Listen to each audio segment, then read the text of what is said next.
Hi, my name's John Riley from Scottish Action on Climate Change.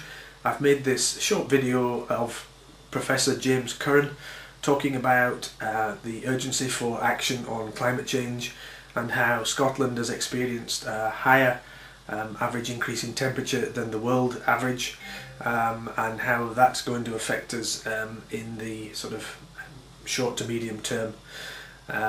After watching this, I would implore you to learn more about the Contraction and Convergence international rationing framework, which has been proposed by the Global Commons Institute, as I believe this is our only real chance of solving the climate change problem before we get runaway positive feedbacks which we'll be able to do nothing about. To learn more about contraction and convergence, please go to my website, which is saocc.org.uk. That's saocc.org.uk,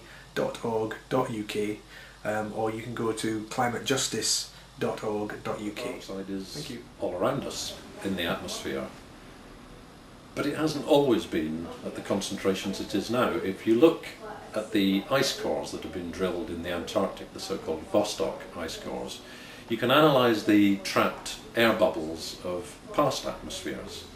And it's been discovered there that carbon dioxide in the Earth's atmosphere has been between about 200 and 280 parts per million for the last 750,000 years. In the last 100 years, it's risen to 380 parts per million. It's gone up by over a third.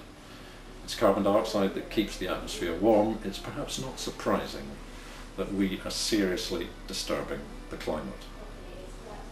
So there are fantastic computer models now being run to show us what's going to happen in the future to our climate. And we've got used to hearing figures of perhaps about 3 degrees centigrade rise in our part of the world, in Scotland, by the end of the century. What's actually happened?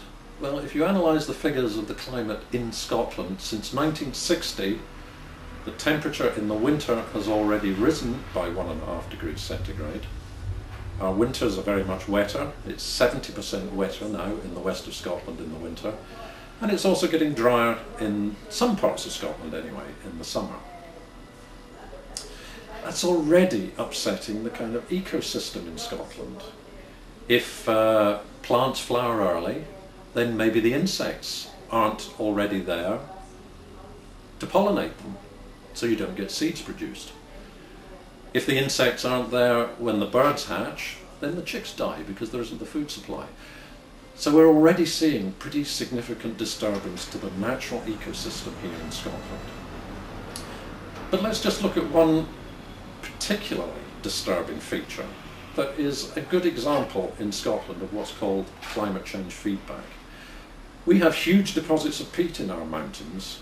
And why do we have peat? We have peat because Scotland's climate is cold and wet. And we've just heard that in fact it's now getting warmer, and in the summer it's getting drier.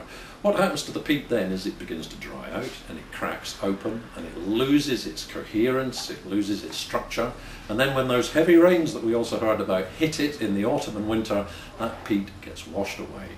And as it washes away and collapses and erodes, it actually oxidises and turns into carbon dioxide, which is released back into the atmosphere.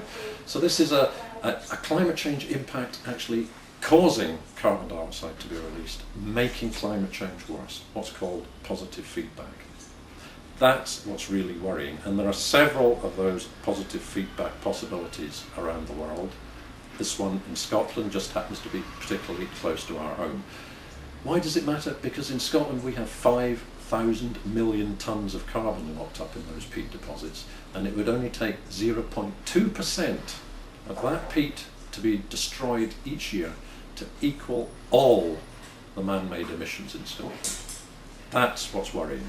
If these feedback systems start to begin to be activated, then there's the potential for the Earth itself to be releasing as much carbon dioxide as mankind does at the moment. That's the point of no return. That's when climate change becomes irreversible. That is the really serious danger, and that could happen in about 50 years' time. So we've learned that a 3 degrees centigrade rise is going to have very serious impacts anyway.